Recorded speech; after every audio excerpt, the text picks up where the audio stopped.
This is Seeing Red, now in our 15th season of bringing you the best in independent Red Bulls news and opinion. Now, here are your hosts, Mark Fishkin and Joe Goldstein. Hey, it's Mark Fishkin here, Seeing Red playoff edition.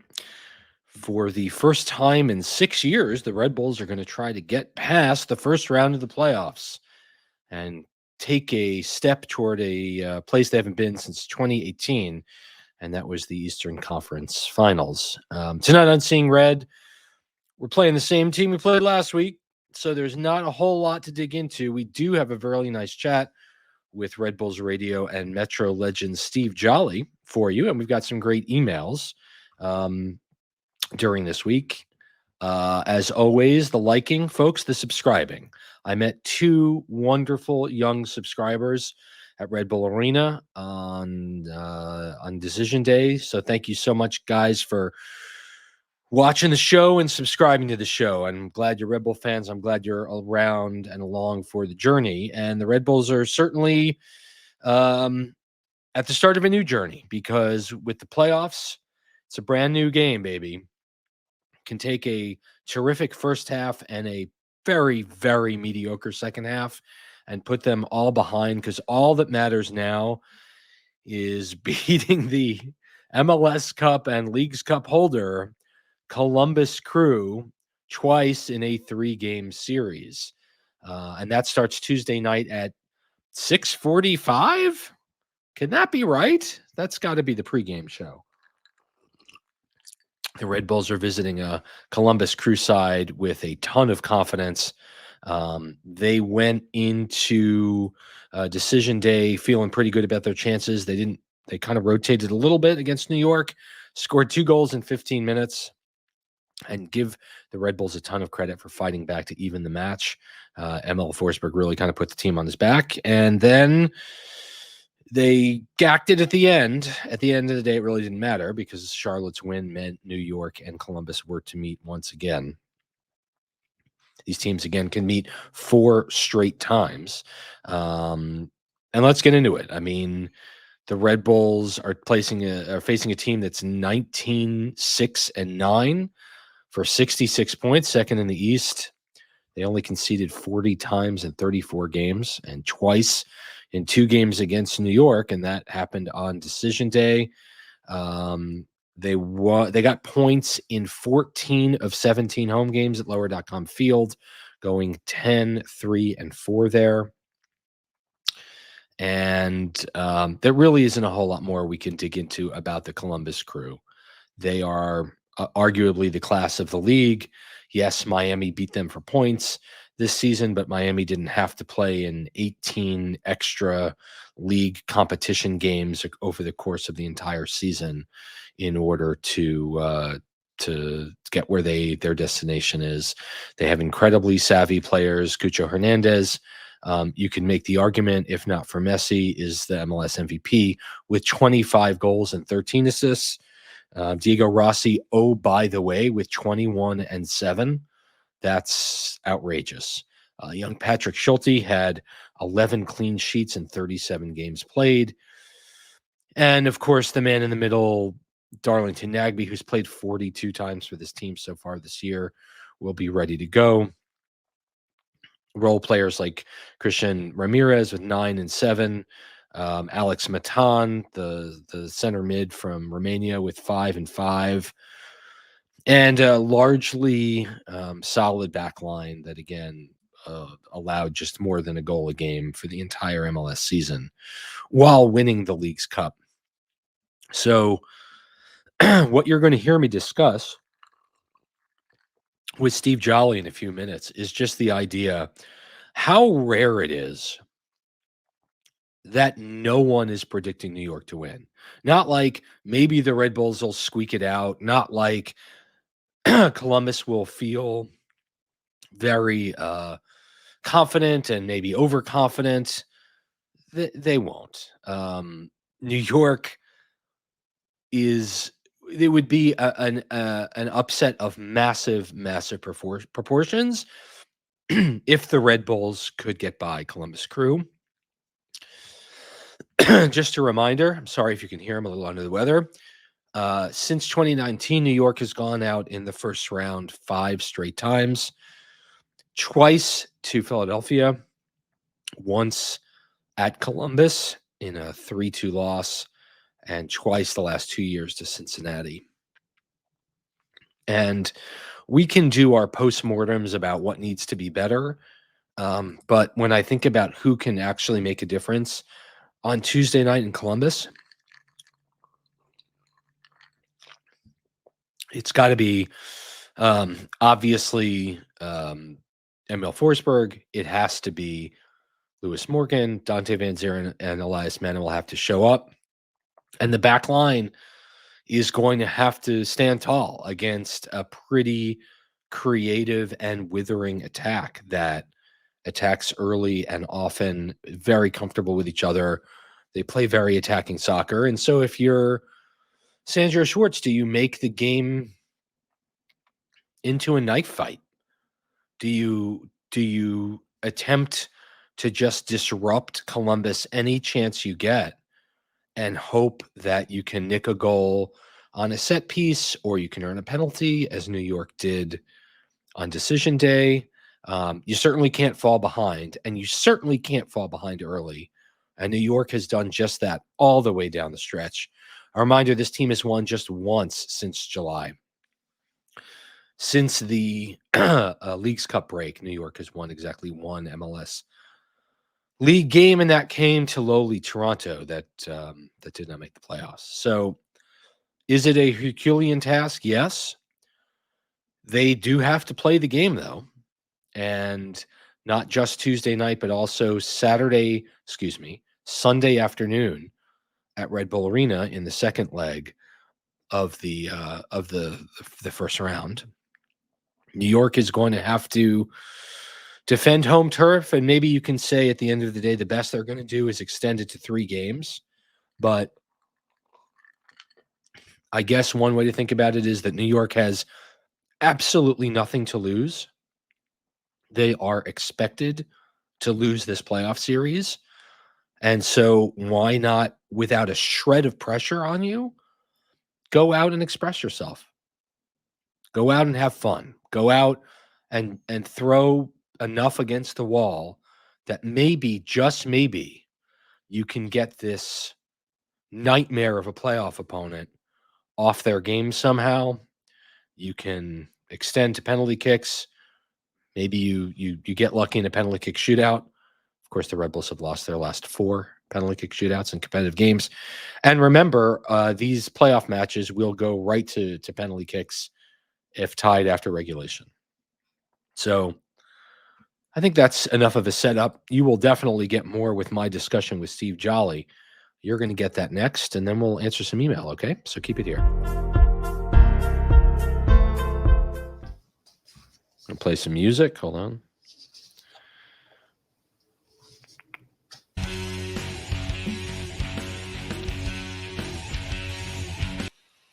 Oh, back on Seeing Red. New York Soccer Roundup. Playoff edition. Tonight's guest needs little introduction. He appeared 147 times for the Metro Stars and New York Red Bulls. He is still 14th on the all-time club appearance list. He is scratching his head. He is the color voice of Red Bulls Radio. It's Steve Jolley, back on Seeing Red. How are you, Steve?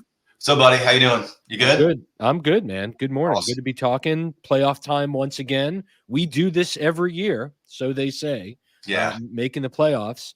I've never, in all my time covering this team in the playoffs, I don't think I've seen a situation where literally no one is giving the Red Bulls a shot. Like, there's usually 1 or 2 outliers are like, yeah, no, if something goes right and they get a break, there's none of that talk. It's just like, no, it's not going to happen. When you're a team that's won once in the last 3 months, I guess that will happen, and you back into the playoffs really on the strength of your first half of your season. So help me out, help Red Bull fans out. All right, keep it positive. When the Red Bulls advance, what has to happen to make it work? Okay. I have some ideas. Yes, keeping it positive. Yes. You tell me, and rebuttal. It's fine. I'm okay with a little bit of comeback. Yes. Keeping it optimistic, knowing that our best player has essentially scored in the last 3 games is a difference maker, to say the least. That we're somewhat, if not all the way healthy for the first time in literally 3 or 4 months. Yes. I think is a big thing. The fact that you just mentioned that absolutely nobody has any indication that we're going to beat the Columbus Crew, I actually think is a positive. And I think it's a positive relative to how playoffs are set up in Major League Soccer. Okay. Listen, I've been on the record a million times. Way too many teams make the playoffs. It's not pretty. I understand why they do it. Yeah. Objectively, but I don't necessarily have to agree with it. But if they're going to do a best of 3 with no aggregate score, no ties, and straight to PKs, and our greatest strength is being more the aggressor, then tell me why. I'm coming back to you on this. Why wouldn't you be the aggressor? Why wouldn't you go back to that mantra of making sure that you got your high line and everybody's going after the game? Because I think this year we've proven that we have not played our best soccer when we've let the game kind of come to us as opposed to us coming to the game. Yeah, I think there's a lot to that. I think the idea of the second half of this kind of underwhelming season is behind. And as Sandro rightly said yesterday during his press availability, it's a new competition, right? And so if you're looking for reasons why New York can win, it's just that. They've got to win 1 game at a time. And if they go to Columbus, and we've seen a couple of five goal results put up in the early days of the MLS playoffs, it's only 1 mark against you, and you got to keep going. So yeah, I think you keep a high line. I think you lean on your talisman in Forsberg.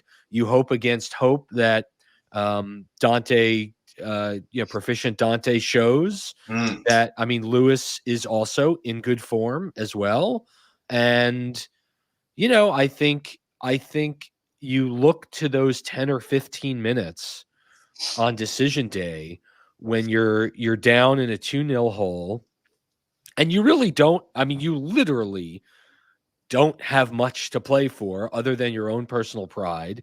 Yes, Charlotte is playing, and you think maybe we'll get up a rung, but I'll say this about New York: they fought. Mm-hmm. They fought in a way that we haven't seen in a real long time. They were pushed into a big hole early, and they were the better team for a short stretch of that game. Yeah.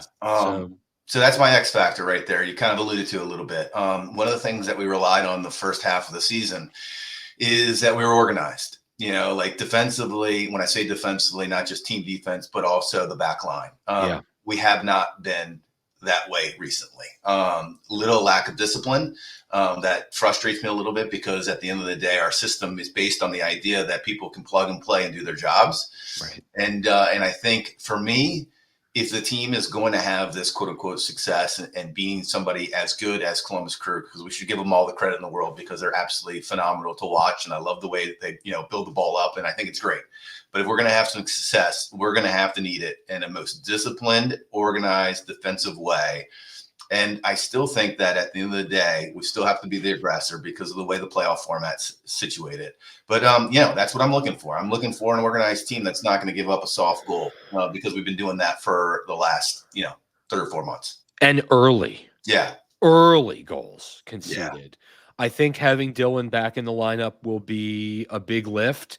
I can't say that the lack of Dylan was necessarily the reason why New York conceded a soft goal 2 minutes in against the Crew at Red Bull Arena on decision day. But I mean, they have to use the Vulcan mind meld and say, we have just as much right to win these games as the opponent does. Yeah.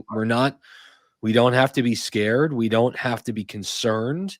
We have to go out and just believe that they can win. There is, and I won't name names, but there are some people that I know in this league and associate with this league that tend to think that, and I'm not a betting man, that this is going to be the best first round, I'll call this first round series, the best of 3 series, Mm. and that a lot of people don't realize how entertaining and the ability, if we play our game, Yes. to beat a Columbus Crew and to beat any team, quite frankly, in Major League Soccer. But we have to be turned on, and that's our problem, is that we have not had a complete game in a very long time. Yeah. So I can understand why there are naysayers. I completely understand that, and I think anybody in that locker room would say the same thing, that they haven't been good enough. Yeah. But this is a team that has the ability to be good enough and has the talent to be good enough. There was a piece, whether it was in ESPN or The Athletic, that they were ranking the first round playoff series on entertainment value. And I am scrolling. They were going down from like 10 to 1. Yeah. And I'm scrolling, or 8 to 1, and I'm scrolling, waiting for us to pop up kind of at the bottom of that list, with the assumption that it would be, Columbus is going to roll and that'll be it. And this matchup was second on this journalist list. So Botham, who's calling the game for Apple, and I were talking at length at the idea that I think people have passed on this game. People have passed on this game, and I would not. This is kind of like, I can assure you, we'll say that Columbus Crew, this is not a team in Red Bull that they would like to play in the first round.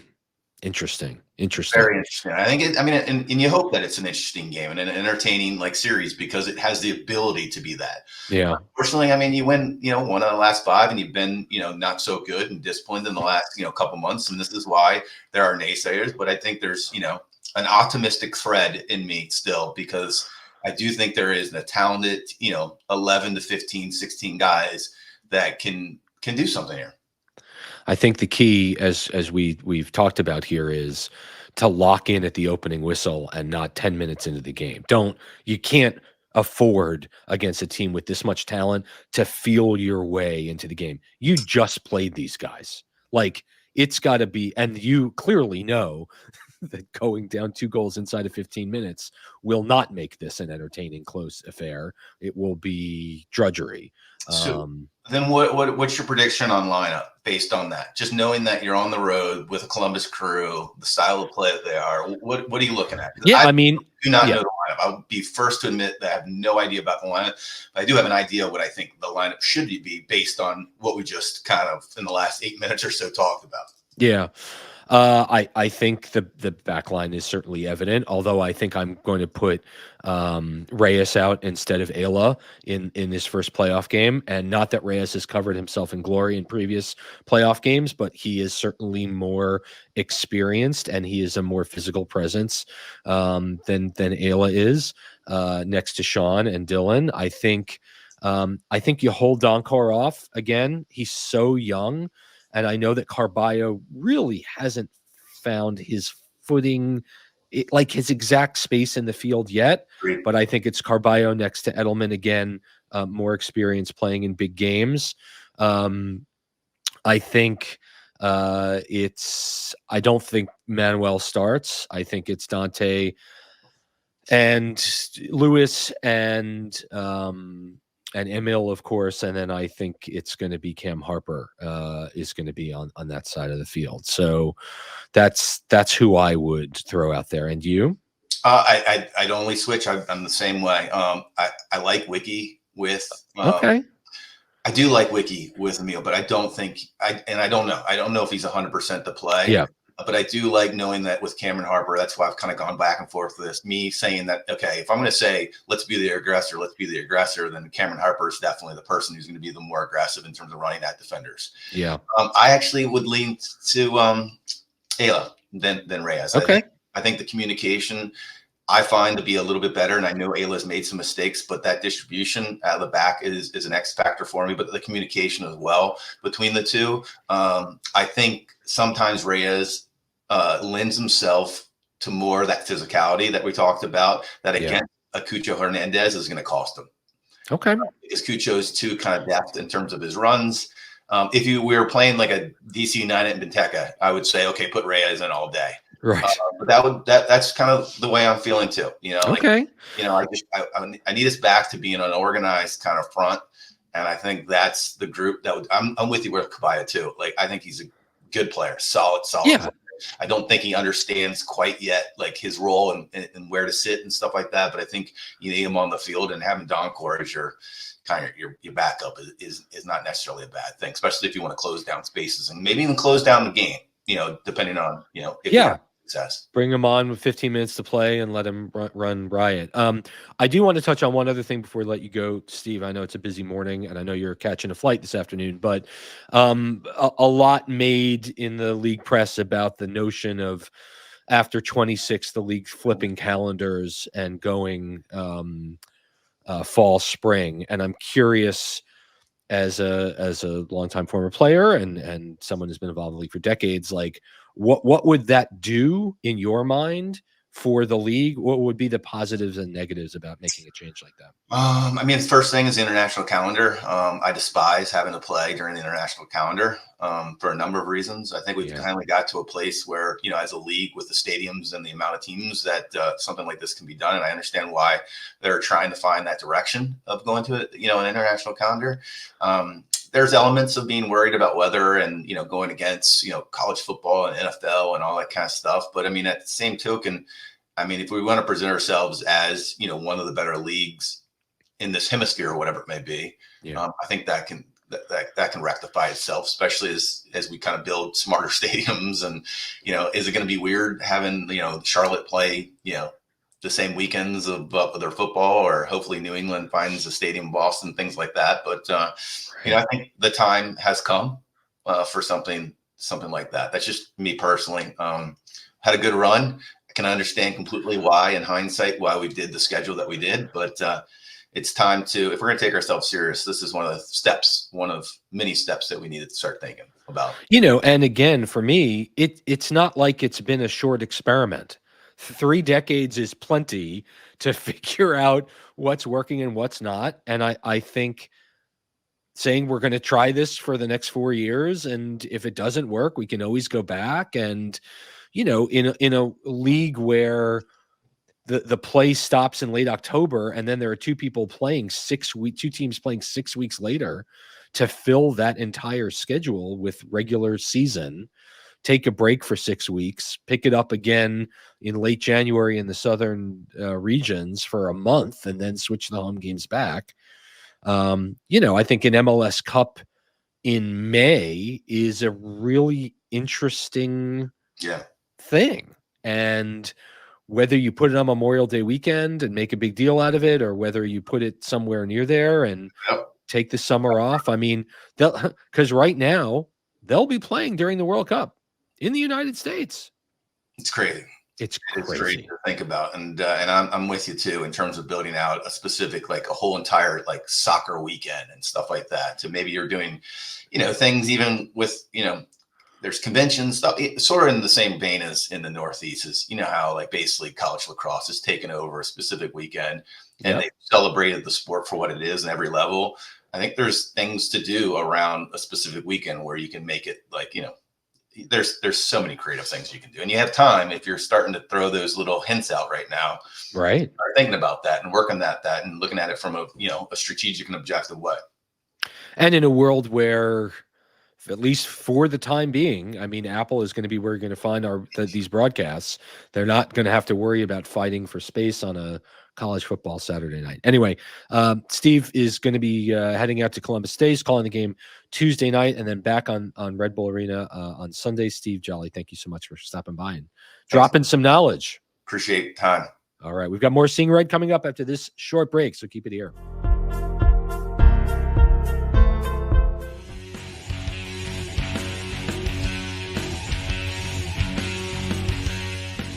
All right, Seeing Red, the New York Soccer Roundup.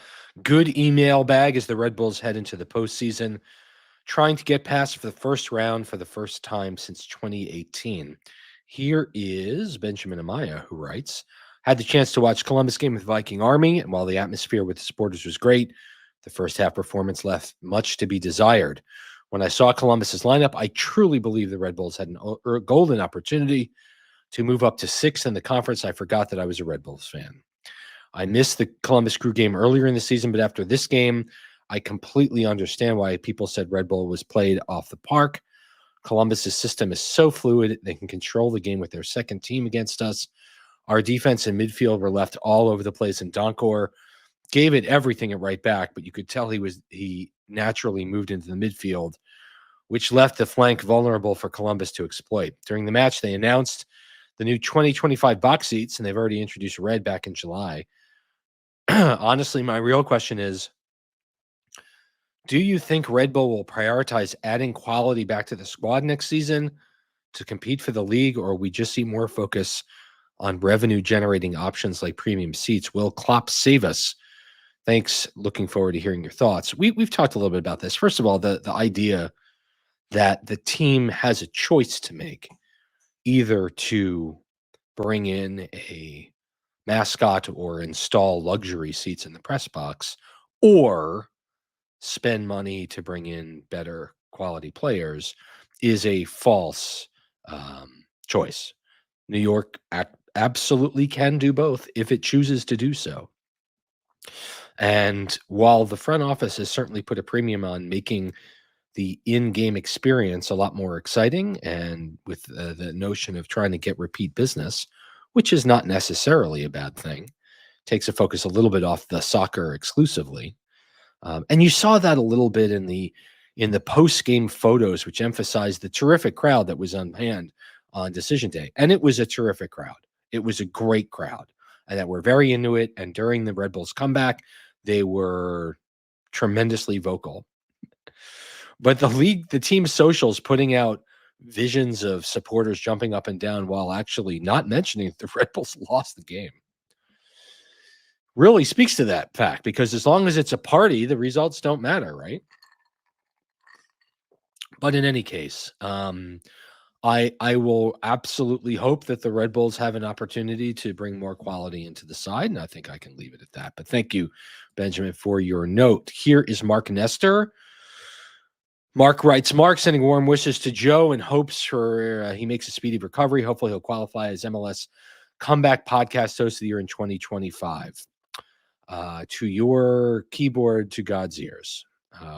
We are thinking very, very strongly about Joe this week in particular. A couple things I wanted to get your thoughts on after stewing on the poor end of season results, which followed a very mediocre run of results since midsummer. Carlos Coronel seems to have lost his mojo entirely after not playing for Paraguay at the Copa America. Perhaps it's lost and found can be returned to him. Woof. Emil Forsberg seems to have no impact on the game for long stretches, but then has a few wow moments in which he shows off his match-winning ability. The front office has to deliver on more players like him who fit the system. For me, I don't need big names, though that's a plus, but they need match winners who are in short supply on the current roster. Also, whether it's been under Struber, Lassane, or Schwartz, I always feel like our guys play hard despite results. But these past handful of home games doesn't feel like they've done that, with the exception of the second half against Columbus. I'm not sure if the complacency that Dylan Nealis mentioned, or if Schwartz hasn't been able to get them going after a long season. But it's alarming to see this team isn't talented enough to show up and win games. They need maximum effort to compete, and they haven't been delivering on that. Agreed. Red Bull needs to invest in the first team, and I'm excited that Red Bull is investing in the new training complex and the attention they place on youth academies. So hoping this bears fruit and they get back to producing Adams's, Tokens, Miazga's level talent. I loved guys like Sean Davis, Alex Mule, and Danny Edelman, but their career arcs are solid. MLS players with little expectation of competing with the national team or making a step up to a European league that's better. Are there any current RB2 or academy kids who project to have European Big Five league and or national team type talent in the pipeline? Also hoping that Klopp reestablishes the pipeline of loan players to New York. It's been a mixed bag.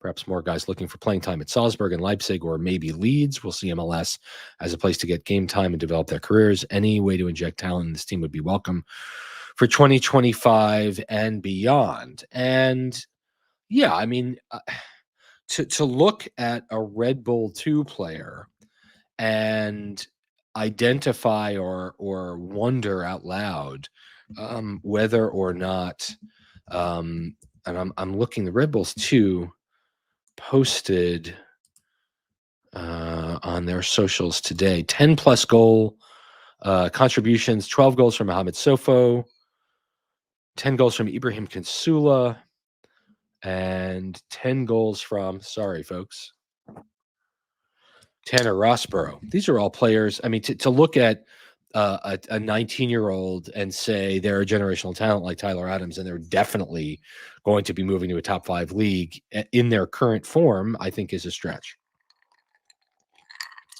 to be honest, right now. But we shall see. We shall see. And, players like Aiden Stokes, and, you can make the argument players like Julian Hall, who, has seen time with the national team, may be that player. The question is he actually going to get enough first team minutes here to make a difference, right? Is he going to be able to play for long stretches of games instead of coming in at the tail end of a game that may have been decided? And yes, the kid has a couple of games or a couple of goals already that have decided or tied games. So, perhaps it's him. But thanks, Mark, for your note. Here's Matt Dykhouse. Hello, Mark and Joe. I don't have MLS season pass, so I couldn't watch the game, but a 2-goal performance against Columbus sounds promising. I look forward to hearing your thoughts on the game in the podcast this week. I mean, considering that Columbus was up 2 goals for an hour, most of an hour, and took their eyes off the ball for 15 minutes after they had subbed a lot of their starters, I don't know how much hope that gives you. Now the season is over, I'm thinking then realize that maybe it seems that Elias and Dante on the score sheet more. I seem to see Elias and Dante on the score sheet more often lately, which was encouraging. It seemed to me that our forwards were actually stepping up, and maybe the "we need a 9" refrain was becoming overblown. Now, I'm not a stats guy, but I took a look at some of the stats on FBref to see if my perception was right. He attached a sheet, which is hard. I'm not going to show on YouTube, but basically, before Leagues Cup, Manuel had 5 goals in 25 games, and Van Zier had 2 goals in 25 games. The team scored 1.68 per game and gave up 1.24 per game. Since Leagues Cup, Manuel has scored 3 in 9 games, and Van Zier scored 2 in 9 games. The team scored an average of 1.44 per game and gave up an average of 2.1 per game. 10 non-penalty goals, 13 goals in total in the last 9 games. So what I found that after Leagues Cup, Manuel and Van Zier did step up in terms of more goal scoring, says Matt. They scored 5 out of our 10 non-penalty goals in the 9 games, which seems pretty good. Their defensive performance is what seems to have tanked us in that stretch, not goal scoring. Philly was the only game we didn't score. That being said, Manuel scored his 3 goals on 23 shots, which is terrible, says Matt. Van Zier was better with 2 goals on 10 shots. So all this to say that while our forwards did indeed do better down the stretch, it still wasn't that good. We need indeed a more reliable number 9. The eye test shows that. Sorry for the long email, and thanks for what you've been doing for years, Matt Dykhouse. Thank you, Matt. So, I mean, I don't think there is anything that we have learned today in terms of what the Red Bull fans are feeling. They want better, more consistent scoring talent on this team to make a difference. Keeping in mind that the Red Bulls and Columbus kick off game 1 of their series in just a little under 24 hours from now. And then the home leg is Sunday, this coming Sunday at 4:30 p.m. Red Bulls and Columbus.